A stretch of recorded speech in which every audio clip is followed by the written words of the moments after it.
Welcome to this week's edition of In the Clubhouse with EMD Baseball. I'm Andy Kirakides, joined by my wonderful co-host, Keith Glasser. How we doing? Great. How are you? Good. I had a couple interesting conversations with a couple coaches and wanted to talk about a little bit more of a touchy-feely topic this week. We'll take a few minutes to unpack this, but I think kind of the core of the conversation here is that, and this may be more in line with the parents, something that parents I think need to consider, but the players as well, is it's really important to understand that this process of recruiting in college baseball, when you get there, it's stressful. There's a lot of competition and it requires a lot of hard work. It requires a lot of commitment. But in my experience, having coached for 10 years, and I'm sure you've seen this in your 16 years of coaching as well, is that as soon as the love of it, as soon as the love of it goes away, as soon as it's not fun anymore, and I don't mean smiles and rainbows and candy type of fun, more that you enjoy showing up every day, that you enjoy the competition, that you enjoy the weight room and the travel and the process that's involved, and that you enjoy putting on the uniform. As soon as that goes away, I think it's really hard to get it back.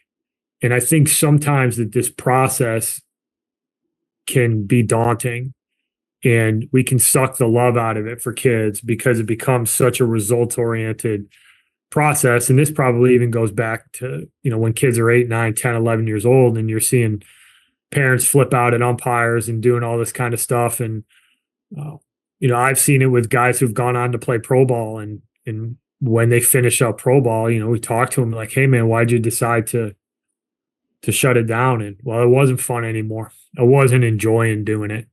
And I think it's important not to lose sight of that these are 15, 16-year-old kids, 17-year-old kids that are going through this. And you got to make sure that there's that love of the game and the enjoyment that should be a part of baseball is maintained as long as humanly possible. Because I think as soon as that goes away, I think it gets really, really tough to go through this process. And I think it gets tough to really show up every day and put your best foot forward. So just want to take a few minutes to kind of unpack that and hit on that topic, because I do think it's really important. And we talk a lot of business on here in terms of the do's and the don'ts and the realities of recruiting. And I think that it's worth a few minutes to hit on a topic that I think is really important. Sure. I think you sent something to me the other day, Shane Battier talking about what he talks about with his kid after games. They don't even talk about anything game related unless his son brings it up. And I think there's a lot of value in that. There's no matter what, as being parents, like you can talk to your blue in the face, like you're still dad or mom. And I think it can become combative. That's not even, I said that wrong. I'm sorry.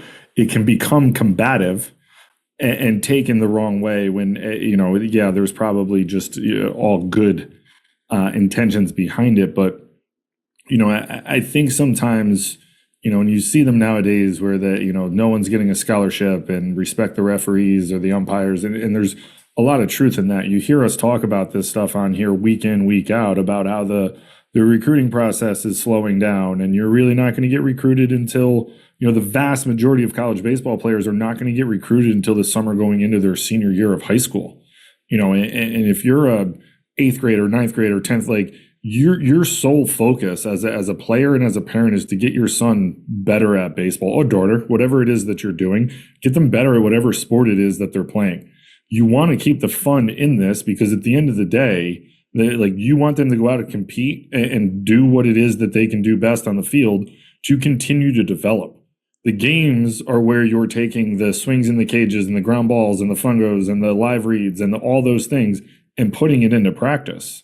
And this is such a hard game to play, right? Like it is one of the hardest games to find success in at a sustainable clip over the course of a season, because there's going to be highs, there's going to be lows. And, Coach Rossi used to say this all the time. You can never get too high. You can never get too low. You got to stay somewhere in the middle. And it holds true for a season. It holds true for a game. It holds true for a lot of different things.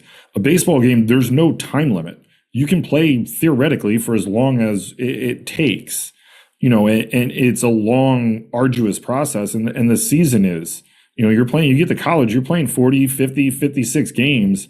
It's a long time. You get too high, too low, it's fleeting. It's going to go away soon. And I think when it's a game based around failure, and then you start to kind of pile on when you're not finding success, it can suck the fun out of it relatively quickly. And, I know that might not be the intention, but there's some times where you kind of got to step back and be like, okay, what's the thing to be said here? And look, when I was 15, 16 years old, I was fortunate enough, I love my parents to death. My parents didn't know a whole hell of a lot about the game of baseball. So there wasn't a whole lot of conversation surrounding what just transpired. And I do think that helped me in my journey as a player. But, I don't know. My wife and I have this conversation all the time. We're going to be hands-off parents when it comes to this stuff. My wife was a Division I lacrosse player. She's the head lacrosse coach in college. I coached for 16 years, played Division. I don't want to be that dad who just, piles on my son. So it's striking that balance and being able to keep that fun in it so that they do want to continue to get better and compete and try and do the things it is, because it breeds a lot more confidence, not just on the field, but in everything else it is that they do, right? The more confident you are in your sport, the more that starts to carry over into other parts of your life. And you want to continue to be able to do that and not breed this, this hate for the game, or losing the love of it and the anxiety that comes with it, all those types of things. So, I think being able to kind of be mindful of the fact that you're, especially at the younger ages, because I've seen it when I was recruiting where it gets out of control for 10, 11, 12, 13-year-olds. And I hear horror stories no one is getting recruited until they're well into their high school career. There's no reason to panic. There's no reason to think anyone needs to be recruited at 12 years old, because it's not happening. I will tell you unequivocally, I never cared, and I do not know a college coach in the country that cares what tournament you won when you were 12 years old. Don't care. Literally could not care less. You were 12. Sure. Don't care. What are you doing at 16, 17, 18? That's what I care about. And I think so many times people get caught up in the NLI stuff and the scholarship numbers and everything that you see going on nowadays. No one's ever going to, I shouldn't say no one's ever, because that's not true. The vast majority of people are never going to get a full scholarship to go play college baseball. So unless you're going to play hoops or football, the vast majority of people who are going to go play at the college level will not receive a full college scholarship. So flip that off in your mind and let your son or daughter go develop, get better at whatever sport it is that they're playing, and let them enjoy the ride and the process that this is, so that they can ultimately become the best version of themselves. Spot on, coach. And I think kind of the theme of this is that at the core of that is that the kid enjoys doing it. And, them showing up every day and competing and having fun being with their teammates, especially at a young age. If they can do that and they get fired up to have an ice cream because they played hard, cool, enjoy it, move on to the next day. And I don't think that fundamentally changes a whole lot when they're 15, 16 or 17 years old. Is they have to enjoy going there, because the moment that they dread putting on a uniform, the dream's over. Mm-hmm. The dream's over. And you want your kid to wake up every day and be excited about going to the gym, being excited about putting on the uniform. And it doesn't mean that you're, like I said, it doesn't mean that you're smiling all the time. You need to work, but you have to enjoy doing that. That's important. And when they enjoy doing it, they're going to get a lot more out of it.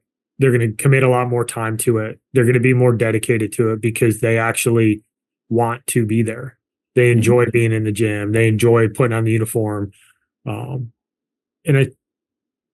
I just think it's something that gets lost in this process sometimes because it is so, what is my plan? Am I executing my plan? Did I do my, am I doing enough outreach? Am I going to the right tournaments? And yeah, that stuff matters too, but I don't know if any of that matters if your kid doesn't enjoy actually doing that kind of stuff.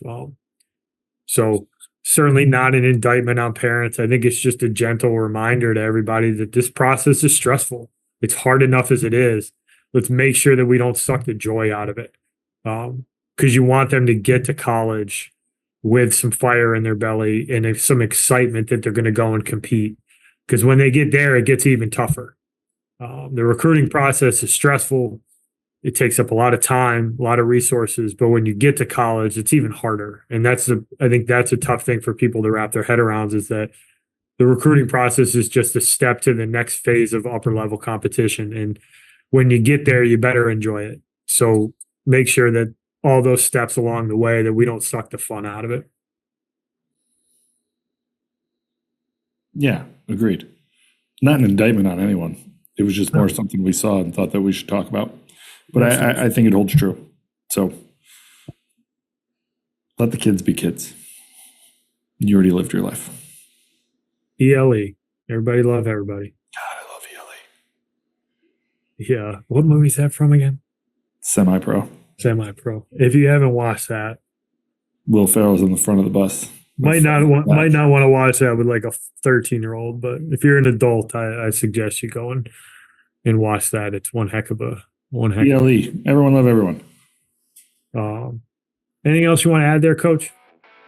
No. Well, thank you for listening, everybody. We'll talk to you next week. Thank you for listening this week. If you're watching on YouTube, go ahead and hit that subscribe button and smash that like button for us. Check us out on Apple Podcasts, Google Podcasts, as well as Spotify.